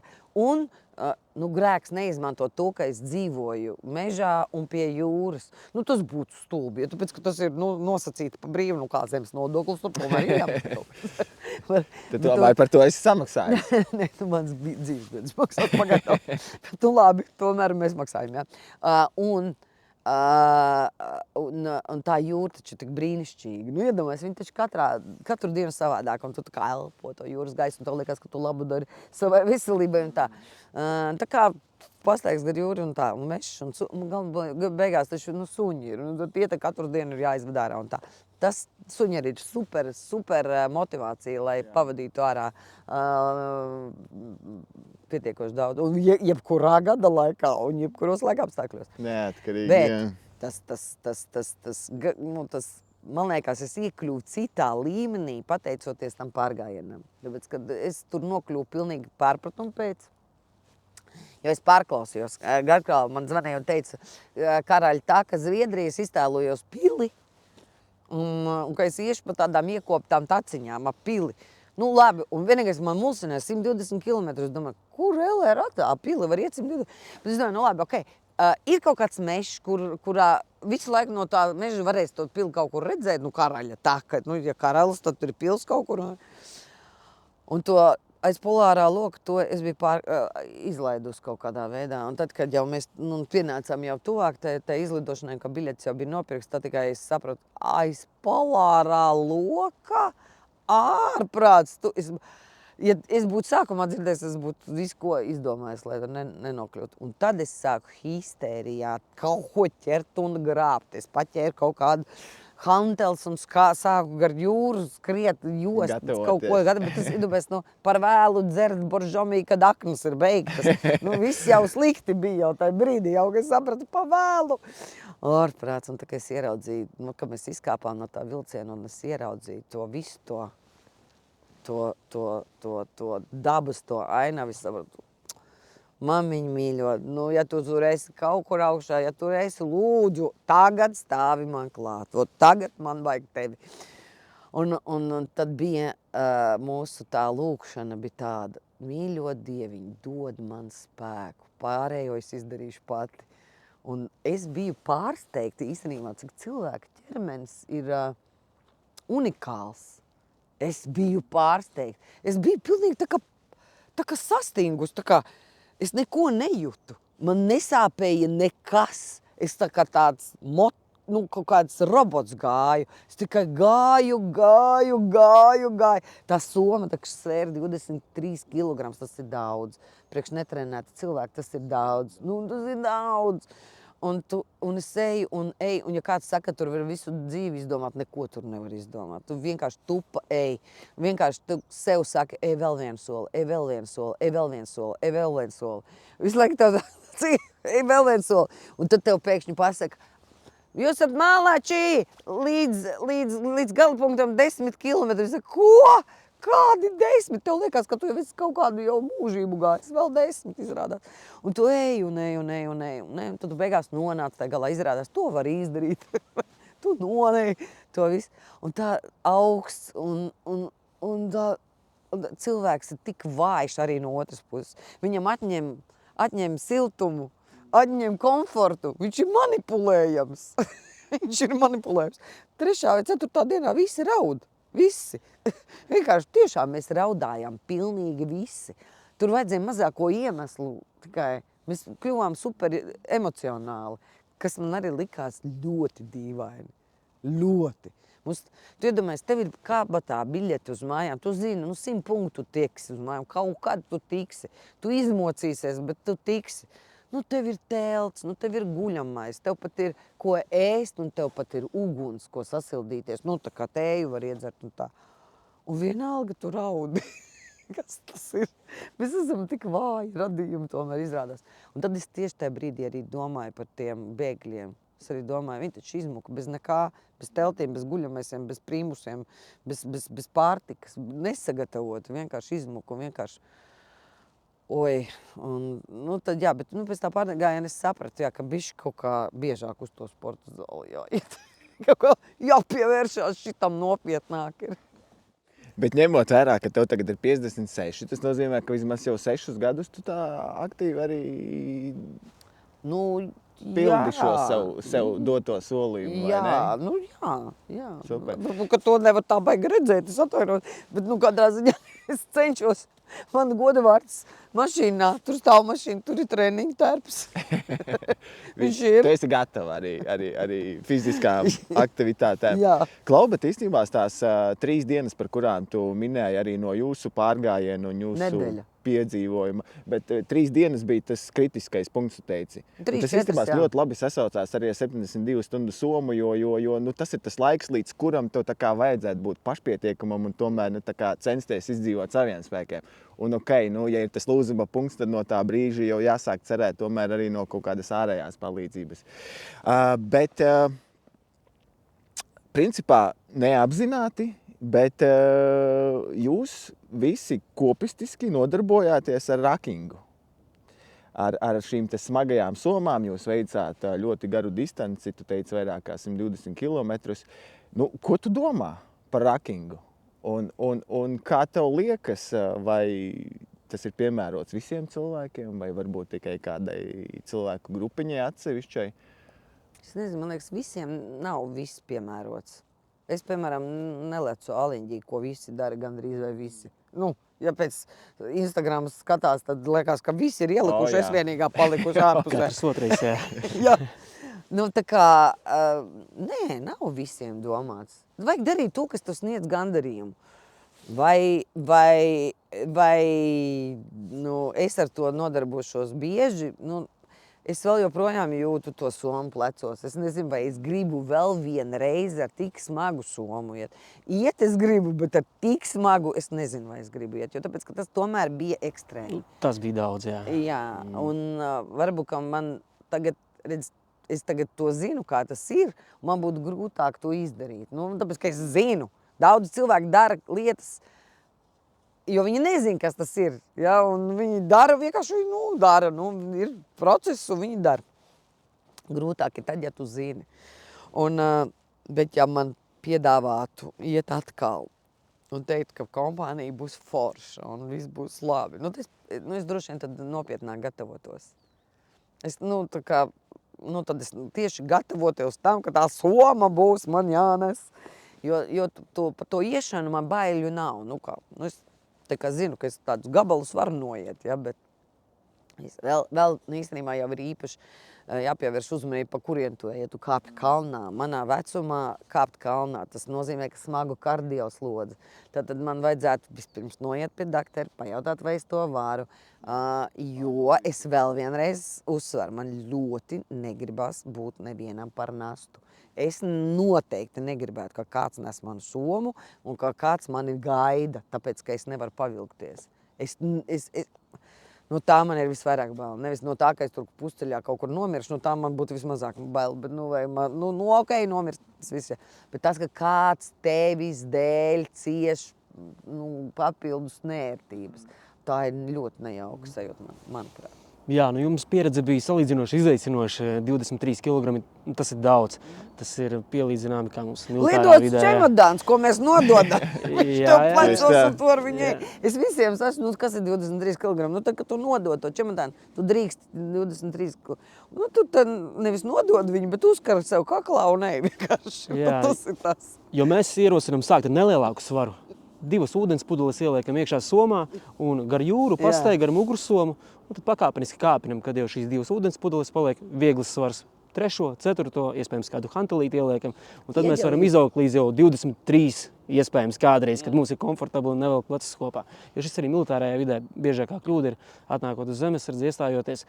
Uzreiz lielā soma, man ir jāiet, slikta pieredze un jau domā, varbūt tas nav mani. Bet uzreiz pārāk liels svars, tas ir vienmēr problēma. Kas par daudz, tas par skādu. Visu ar mēru. Visu ar mēru un pakāpeniski. Bet tas, ko tu ieteiktu cilvēkam, kurš tikai vēl domā par pārgājieniem, par staigāšanu ar smagām somām, cik es saprotu, būtu šī te sagatavošanās, vai ne? Un iespējams arī pārbaudīties pie daktara. Nē, būtu labi, bet ir kādreiz arī tā cūcene, tā iesācēja veiksmi, sauksim to tā. Nezinu, zini kā, manā gadījumā bija tā, ka es domāju, ka mans organisms bija tādā šokā, ka viņš vienkārši izslēdz kaut kādas jūtas ārā un vienkārši, ok, ej. Vienkārši ej. Emocijas nevarēja izslēgt, un tur es vienā dienā sāku raudāt, vienkārši pie nieka kaut kāda, pilnīgi nieka. Tikam tāda sirsnīga nieka. Manā gadījumā tas bija sirsnīgs nieks, jo mēs bijām pie helikoptera stacijas un pēkšņi zona parādījās. Un Kristīna saka, jūs varat ieslēgt telefonu, ja jūs gribat. Un bija ļoti dīvaini, ka neviens negribēja slēgt iekšā telefonu. Jo zināja, ka vēl 2 dienas jāiet ir. Un tu negribi pieslēgties tai pasaulē. Bet, labi, man bija jāsazvan radio, un tāpēc man vajadzēja pieslēgties, un es ieslēdzu to telefonu un sabirst ziņas. Un sabirst visa pasaule iekšā tevī atkal. Tu tā biji iztīrījis to galvu, un tu tik labi bija, un tik forši tu saprati, ka var bez tā telefona izrādās, var ļoti labi, var dzīvot, jā, viss tev tā. Un sabirst iekšā, un tur es izlasu vienu izziņu, ka man mamma raksta, ka viņa tik ļoti lepojās ar mani, ka viņi ir uzvilkusi karogu pagalmā un nenoņems, kamēr es neatgriezīšos. Un tu zini, tas kaut kā man aizskāra ļoti tādu, es izlasīju to ziņu un es apraudājos. Kaut kā, bet Kaspars Breidaks ieraudzīja meitiņas fotografiju, apraudājās. Tur katram vajadzēja mazu nieciņu kaut kādu, lai viņš apraudās. Es vispār īstenībā, tas bija mans lielākais pārsteigums, ka mēs esam tomēr ļoti trausli tādās situācijās. Ļoti jūtīgi. Tā. Bet kāds bija jautājums? Aizmirsu, ko es man tur jautāju? Par to 72 somu, par to iešanu un par to trenēšanos. Jā. Par dabā iešanu, protams, ka tas ir forši, bet vai tas ir visiem, es nezinu. Man liekas, ka ar varu arī nevajag visus vilkt tai dabā iekšā. Un varbūt, kad kādam vajag nobriest līdz tam, ja? Jo pēc kā, ja tu, piemēram, tagad piespiedīsi bērnu, ņemsim, iesim dabā, viņš varbūt negrib tai dabā tagad iet, viņš grib kaut ko citu darīt. Un tad tu viņam radīs riebu pret to visu. Noslēgsies. Jā. Varbūt kaut kā vajag kaut kā viltīgāk, kaut ko tādu darīt, tur kaut kāds māneklīšs tur izlikt, es nezinu ko, bet es neesmu droši, ka tas ir visiem piemērots un visiem tas ir jādara.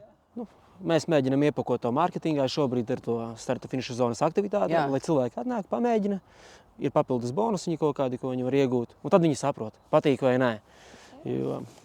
Ne, man diezgan svarīgi arī kompānija, ja kas. Vai nu viens, vai nu ar labu kompāniju. Jo es īstenībā ļoti daudz lietas daru viena. Piemēram, tad, kad es eju gar jūru, es ļoti gribu viena iet. Jo tad es tā kā sevi sakārtoju tajā brīdī. Bet ja man ir jāiet, piemēram, ar kaut kādu draugu vai draudzeni, tur, kā tu nerunās ar viņu, tev jārunā. Tad tev ir jāuztur saruna. Tā ir lieka enerģija jau uzreiz. Un ļoti patīk. Man ļoti patīk arī vienai iet uz kino. Goda vārds. Es tikai tad varu to filmu vislabāk arī uztvert. Protams, ka es neizslēdzu arī gājienus ar kādu kopā, ar dzīves biedru, piemēram. Tas jau ir cits stāsts. Tas ir tāds tā kā randiņš jau, jā. Jā, tas ir tāds tā kā, jā. Bet tā kā, ja man vajag kaut ko nopietnu darīt, es daru viena, tāpēc, ka es zinu, kā es sagrupējušos un viss. Bet, ja man ir jāiet, piemēram, tā kā izklaidē un dabā, tad forši būtu, ka būtu arī forša kompānija. Jo iet dabā vienam, tā ir arī baigi foršā lieta īstenībā. Jā, gan vajag notestēt, un katram savs mērķis ir. Jā. Viens sakārtot savu galvu tigilā ar savām lietām, otrs ir kopiena un jo iegūt enerģiju no īstenībā, citiem. tad, kad es eju gar jūru, es redzu, piemēram, iet grupa ar nojotājiem. Un es domāju, kur tur kaifs ir? Iet grupā ar nojām. Tā kā, man liekas, jau tā nojošanas ideja jau pat par sevi ir tāda, ka tu ej viens. Nevis ej barā kaut kā. Bet tā kā no otras puses... Kādam vajag, lai viņu pavelk līdzi. Kādam vajag to baru, kādam vajag vienam iet pārgājienā, kādam vajag organizēti iet. Ļoti, ļoti dažādi mēs esam, un tas ir forši, tas jau arī tas interesantākais. Jā. Tā kā, es protams, varu ieteikt, bet ar to pārgājienu, bet es tagad atstāstīšu kādas meitenes piedzīvojumu. Tātad, kad mēs atgriezāmies no Karaļa takas, un tagad tas tika jau parādīts televīzijā, man diezgan daudz arī jautāja, kā tur bija un es arī neslēpu, un ka tas bija grūti un tā. Bet es arī teicu, ka ja es to varēju izdarīt, ja es nesagatavotu fiziski tādam grūtam gājienam, ja es to izdarītu, tad to var izdarīt jebkurš, manuprāt. Un ar šādu lozungu savācās grupiņa, kurā ir arī puiši spēka gados. Un viņi saka, ja Stepanietis to var izdarīt, tad viņi to izdarīs. Un tagad es citēju to meiteni, kura arī pēc tam uzrakstīja rakstu. Viņu kaut kur to rakstu internetā var atrast. Un, saka, un mēs vēl joprojām esam lidostā, un mēs tā kā, jā, un arī vēl tas sauklis darbojas, ja Stepanietis to var izdarīt, tad mēs varam to izdarīt. Un tos puikas tā kā nocēla ar helikopteru no tās takas. Jo nepietiek ar to, ka tu fiziski to var izdarīt. Vēl mentāli tev ir jāspēj to izdarīt. Un viņi sabruka. Tieši tā, tas man arī pieredzē ir bijis daudz spēcīgi džeki atnāk, somas paņem, bet reizēm smalkāka meitene var noiet vairāk psiholoģiskās sagatavotības. Viņa zina, ka jau būs grūti, un viņa pieiet lietie nopietni. Ar apņemšanos, ka būs smagi. Bet džeki domā, tur jau nekā nebūs, un pie pirmajām grūtībām psiholoģiskais lūzums ir, un viņš slēdzas ārā. Diemžēl, psiholoģiskā sagatavotība ļoti svarīga. Tur tāds, jā. Ka tas nevienmēr ir saistīts ar spēku. Pašpārliecinātība reizēm nepalīdz. Jā. Tā kā tur jābūt, vispār ar stihijām ir jāizturās ar ļoti lielu cieņu. Pret uguni jāizturās ar cieņu, pret ūdeni ir jāizturās ar cieņu, un pret vēju ir jāizturās ar cieņu. Piemēram, es esmu milzīgā vējā, rudens vējā redzu kaitotāji. Visu cieņu tais rudens vējos, ka viņi tur dabūtu to savu adrenalīnu, bet pēc tam ir bijuši gadījumi, ka iepūš viņus tajā jūrā, un tad piederīgie sauc glābējus. Un tad es atceros ļoti labu vienu situāciju, tas bija jau kādu laiciņu atpakaļ, ka glābēji teica, ka viņi neko nevar izdarīt. Viņi neies tajā milzīgajā vētrā, un tas viņu dzīvības apdraudē. Un tad tie komentāri bija, kas tie pa glābējiem, par ko mēs maksājam nodokļu naudu. Saka, stop. glābējiem nav jāriskē ar savām dzīvībām, tāpēc, ka otrs, tā kā neizdomāja visu līdz galam. Es vēl vienreiz saku, ar dažām lietām ir jāizturās ar cieņu. Pret dažām lietām, tad vējš, uguns, ūdens. Ja tu lielā vējā ej ūdenī ar viņu cīnīties, kā rokas tev rociņā. Bet tad ir izdomāt, kā tu arī apakaļ no turienes nāks. Nē, Jā. tu rēķinies Ja ar tu sekām. jūlijā pīpē pie sieviešu upes, Viss kaut kas var gadīties. tad arī, kā saka, nevajag pēc tam vainot ugunsdzēsējus, ka viņi nav atbraukuši laikā. Jā. Bet, Klau, es jau, man liekas, atbildi sadzirdēju, bet vēlreiz un konkrētāk, vai cilvēkam ir svarīgi būt spēcīgam, kā tev šķiet? Vai ir svarīgi būt spēcīgam, tā jāsaka? Zini kā, es tev pateikšu no sieviešu pozīcijām. Sievietēm nevajadzētu būt spēcīgām. Sievietēm vajadzētu zināt, ka viņām ir blakus kāds, kas ir spēcīgs. Jo tāpēc, ka tās ļoti, ļoti spēcīgās sievietes, kas sevi ir izveidojuši par spēcīgām sievietēm, viņas pazaudē to sievietes būtību. Diemžēl. Un tagad es zinu, ka man nodurs ar dakšām feministas, bet lai viņas to dara. Bet dzīve, diemžēl, ir tāda, kāda viņi ir. Ja? Un tagad arī jautājums, ko tu saproti ar spēcīgu. Jēdziens, kas ir spēcīgi. Vai tu esi morāli spēcīgs, vai tu fiziski spēcīgs. Ja? Tāpēc, ka vēl joprojām Olimpiskajās spēlēs vīrieši uzrāda labākus rezultātus, tad viņi ir spēcīgāki. Daba tā ir izdomājusi. Ja? Un tad, kad es skatos uz sieviešu hokeju, man nedalītas jūtas. Es zinu, ka viņas ir sievišķīgas, viņas man to vairākas reizes ir demonstrējuši rādījumā. Šeit es gribu teikt to, ka es kā sieviete, es negribu visās dzīves situācijās būt ļoti stipra sieviete. Es gribu, lai kāds man arī pažēlo, lai kāds varbūt man pārnes to manu smago somu, lai kāds man pasniedz to roku, paver tās durvis. Es tādā veidā jūtos, tā kā sievišķīgi tajā brīdī. Un es saprotu to, ka mums visums ir iedevis katram savu lomu. Ja? Un, kā vīrietim jānāk mājās pie manis, nevis kā pie stipras un spēcīgas sievas, bet pie tādas cilvēka, pie kura viņš rod mieru, mājīgumu un tur kaut kādu, varbūt vēl kaut kādu arī baudu, ja? Un viss tāds, tāda. Bet ja tu tāds spēcīgs sievišķis esi, kas var pacelt kartupeļu maisu, tad tam vīrietim tur vairs vietas blakus nav. It kā. Viņš tā saprot. Ja? Tā kā mēs, ja mēs runājam par fizisko spēku, bet ja mēs runājam par garīgo spēku, tad es gribu novēlēt visiem būt mums stipriem. Ja mēs runājam par garīgo spēku. Tas tāds ļoti plašs jēdziens. Tam mēs varētu aiziet ļoti, ļoti, ļoti garās sarunās, bet manā dzimtā ir man labi piemēri ar to, ka es esmu piedzimusi tādā ģimenē, kur sievietes ir garīgi spēcīgas. Un es no viņām arī mācos. Bet tieši par mentālo spēku varbūt tev ir kāds viens ieteikums, kā cilvēkam, kurš varbūt jūtās nedrošs, trauslāks, kā padarīt sevi spēcīgāku tieši mentāli?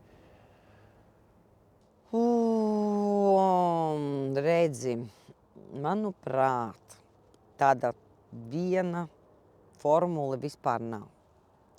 Jo mūs norūda dzīve, tā, pēc idejas. Bet arī, redz, tu jau tie bērni, kad viņi piedzimst, tu jau redzi, ka viens ir tāds ņiprāks un viens ir tāds nedrošāks.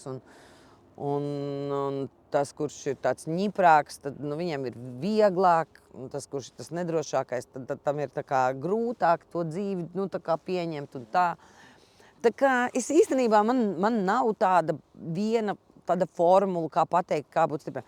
Bet var pateikt to, ka ir tāds teiciens, ka viss pāriet dzīvē, arī grūtās situācijas pāriet un pienāk tās labās. Mēģināt dzīvē saskatīt vairāk tās gaišās puses, nevis saskatīt tās tumšās un sliktās puses. Mēģināt, tāpat būs tās nebaltās dienas, viņas nekur neliksies. Bet tad, kad tev ir tās baltās, tad tu viņas baudi. tad tajās dienās tu vienkārši sasmelti to spēku, lai tev būtu ar ko izciest tās nebaltās. Vienkārši, varbūt tas ļoti vienkārši izklausījās, bet man nav citu piemēru tev. Bet vai tas ir arī tas, kas tev pašai palīdz pārvarēt, teiksim, kaut kādus kritiskos brīžus? Tieši tas, ka tu tajā pozitīvajā brīdī uzkrāji to pozitīvo enerģiju un pēc tam tiec pāri arī tam negatīvajam. Laikam jau, jā.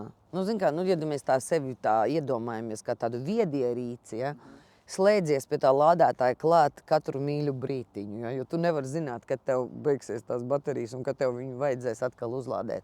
Visu laiku, kur vien vari, tik slēdzies klāt pie jebkura kontakta. Vienkārši ej un visu laiku turis tās baterijas pilnas, jo pienāks viena diena, ka tev vajadzēs lielu spēku. Pārpeldēt pāri tai sāpju jūrai vai ciešanu jūrai. Diemžēl tā dzīve ir iekārta. Varbūt 3 lietas, ko bērniem, vecākiem, kas audzina jaunos bērnus, vajadzētu mācīt vai iedot mērķtiecīgi. Pulciņi kaut kādi, 3 lietas, kas viņiem varētu palīdzēt dzīvē izaugt tiešām gatavākiem, vispār, spēcīgākiem. pirmkārt, uz viņu tā paskatīties kārtīgi vajag. Ja? Tētis realizē savus sapni un aizved trauslu zēnu spēlēt hokeju, kur viņš visu laiku dzīvo vienās ciešanās, tas arī nav pareizi. Vienkārši paskaties uz to. Ja viņš grib dejot, ved viņu uz dejošanu. Tas nekas, ka tu pārējo veču acīs nebūs topā. Ja? Bet ja tu maza meitenīte grib spēlēt futbolu vai iet šķēpu mest, ļauj viņai to darīt. Vienkārši tā, vienkārši uztver to cilvēku kā nevis savu sapņu realizētāju, bet kā atsevišķu radījumu, kurš tevi ir izvēlējies kā ceļu, lai ienāktu šai pasaulē. Viņš patiesībā tev nemaz nepieder, tas cilvēks. Bet tev ir kādu mirkli par viņu jāuzņemās atbildība. Un tā to vajadzētu uztvert, manuprāt. Otra lieta, ko es gribētu teikt, ka nevajag baidīties pārcirst to nabas saiti. Jo es esmu redzējis tik daudz aplamības, jo, redziet, man ir projekts Saimnieks meklē sievu, un viņš atkal šogad arī būs, atkal šī sezona arī, ja, un es esmu tik daudz redzējis tos puišus, kuri nav ar mamām pārcirtuši tos nabas saites, un tās mammas viņiem turās tik izmisīgi, ka tie puiši nevar izveidot attiecības. Viņi nevar, tāpēc, ka tā sieviete vienkārši nelaiž nevienu klāt, un tur tā daudz aplamības rodās, jo tur traki ir, tāpēc, ka tā māte to dēlu paņēmusi, un viņai viņš beigās ir tāds bezmaksas kalpis jau tāds, jo tāpēc, ka viņi dzīvo vienā mājā, ka es nomiršu, tev tā māja piederēs, bet tu LR tā dzīvo un dzīvo. Vienkārši viņš ir gaida, ka tu nomirsi, tu neesi nomirus. Un vienkārši, tā ir bieži vien, zigā, ka es nomiršu, tev viss tas būs, bet tagad tu strādā uz mani. Tas nav pareizi īstenībā. Un līdz ar to tāpēc vajag diezgan ātri bērnus radināt pie tā, ka kādu dienu tev būs jādzīvo sava patstāvīgā dzīve. Un gan ar vienu meitu, gan ar otru meitu mēs izdarījām vienu lietu. Aizsūtījām uz gadu uz ārzemēm, tik līdz viņi sasniedz 16 gadu vecumu, padzīvot ārzemēs, mācīties ģimnāzijā vai kādā skolā, kaut kur, izmēģināt, kā tas ir dzīvot prom no mājām, svešā vidē, mācīt iekarot sev kaut kādu vietu tajā sabiedrībā, kur tu esi nonācis. Un tādā veidā tu tā kā bišķi to bērnu pārbaudi un rūdi. Un tā kā manā gadījumā tas bija, mēs nocirtām smuki to ļoti ciešo to nabas saiti, protams, un es viņām abām divām arī teicu, es jūs palaižu lielajā pasaulē, bet tur cieši sirdī. Un tā arī ir jādara tiem bērniem patiesībā, jo ļoti, ļoti lielas nelaimes notiek, ka tie bērni netiek aizlaisti prom no tiem vecākiem. Viņi nemāk vairs vieni dzīvot. Cilvēks ir radīts būtībā, lai viņš nostātos patstāvīgi uz savām kājām un pats ietu to savu ceļu. Lai viņš mācētu dzīvot arī bez tās milzīgās, lielās, tās mātes mīlestības, kas reizēm tevi macē nost. Lūk.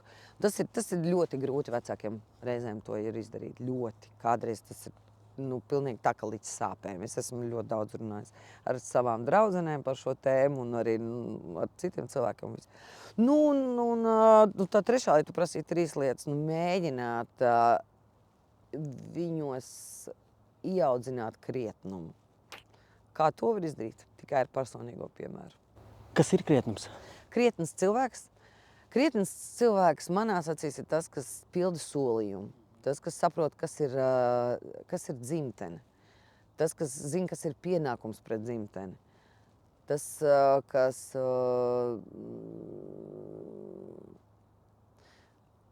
dzīve ir ļoti raiba, bet vienalga mēģināt nenodarīt otram ļaunu, apzināti. Kādreiz sanāk neapzināti to izdarīt, bet tā apzināti nē. Un nepaiet garām netaisnībai. Nebūt vienaldzīgam. Tas ir krietnes cilvēks. Manās acīs. Pilnīgi piekrīt, jā. Un Baiba, kādi tev turpmākie mērķi ir? Personīgie? Redzi, manā profesijā tā, ka vakardiena neeksistē. Ir tikai šodiena un tas, to, ko tu darīsi rītā. Jo tie panākumi kaut kādi, viņi ir gaistoši, viņi bija, viss ir labi, super. Mani mērķi ir, neapstāties uz lauriem, negulēt. Visu laiku, gulēt tā kā uz tādas āderes. Būt tādam bišķi nemierīgam visu laiku, tādam. Meklēt visu laiku jaunas iespējas, ko darīt. Patiesībā dzīvot interesantu dzīvi man. Man tagad ir tāds mērķis. Dzīvot interesantu dzīvi. Zibjautājumu laiks. Atbildam ātri un intuitīvi. Bez domāšanas. Bez domāšanas. Disciplīna vai radošā brīvība? Disciplīna jau. Disciplīna, jā. Process vai rezultāts? Process. Plāns B vai improvizācija? Plāns B. Vieglāka soma vai vairāk ekipējuma? Vairāk ekipējuma. Vairāk ekipējuma. Jā. Soma ar mazāk kabatām vai soma ar vairāk kabatām? Ar vairāk kabatām. Projekts, kurš sākas no nulles, vai projekts, kurš jāglābj? Tak no nulles, protams, labāk. Un pārbaudītas vērtības vai eksperiments? Eksperiments. Visbeidzot, varbūt tu, Baiba, vari ieteikt mūsu skatītājiem izdarīt kaut ko jau šodien, lai rītdien viņi kļūtu jau kaut vai par 1% spēcīgāki, gatavāki, labāki cilvēki. Ja mēs runājam par to fizisko sagatavotību, ja mēs par to runājam, tad tūlīt pat paņemt, uzvilkt ērtas kurpes un iziet vistuvākajā mežā un iziet vienu apli pa taciņu. Nav jāiet obligāti pa džungļiem, bet pa taciņu iet. Nav pat jāiet uzreiz uz sporta veikalu un jāpērk sporta tērpes. Vienkārši uzvelkt ērtas kurpes, jo ar augstpapēdieniem tas būs diezgan sarežģīti, bet ērtus apavus un iziet un sev komfortablā ritmā. Nemeklējiet grupas kaut kādas, kur jūs dīdīs kāds. Vienkārši noķeriet kaifu no tā. Un tad, kad jūs noķersiet to, jūs ieiesiet azartā un šīs dienas 100 soļi rītā jau būs 200 un parīt būs 300 un pēc tam jau 1000. Vienkārši sāc ar mazumiņu un nekompleksē. Piemēram, man kādreiz bija kauns iet uz sporta zāli, jo man likās, ka es neesmu pietiekoši glīta, mana figūra nav pietiekoši piemērota sporta zālē un man nav sporta tērps pietiekoši piemērots. Ak, Dievs, kas tās bija par muļķībām īstenībā, vai ne? Sporta zālē tāpat kā uz kalna neskatās uz tiem, kas nemāk, skatās uz tiem, kas smuki to dara. To man vīrs pateica. Es tur kaut ko klumburēju pa kalnu, vajag pukstēju un vaidēju, ka es nesmuki slēpoju. Viņš teica, uz nesmukiem neskatās, skatās uz smukajiem, neuztraucies. Super, Baiba. Super, tiešām liels paldies, ka atradi laiku un papļāpāji ar mums. Man bija ļoti interesanti, es domāju, ka skatītājiem arī bija ļoti interesanti un dzirdēju kaut ko jaunu arī no tavas puses par šīm tēmām. Nu, ko mēs tiekamies jau kādā no nākošajām epizodēm, arī ar tikpat interesantiem viesiem, bet pagaidām Baibai sakam paldies. Paldies jums, ka Paldies, Baiba. uzaicinājāt. Paldies. Super. Čau. Esiet stipri. Mums jābūt spēcīgiem, jābūt stipriem, gataviem celties, gataviem iet, pārvarēt kalnus, pārvarēt visu ar somu uz pleciem, uz priekšu draugs.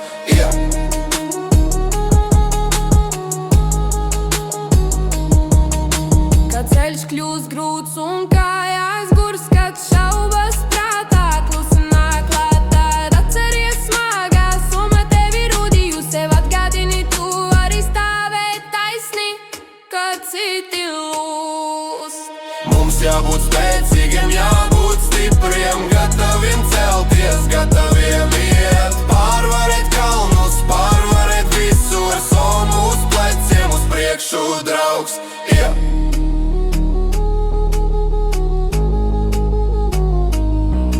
Tava soma, tavs ceļš, tava gatavība dzīvot, kustēties, mērķus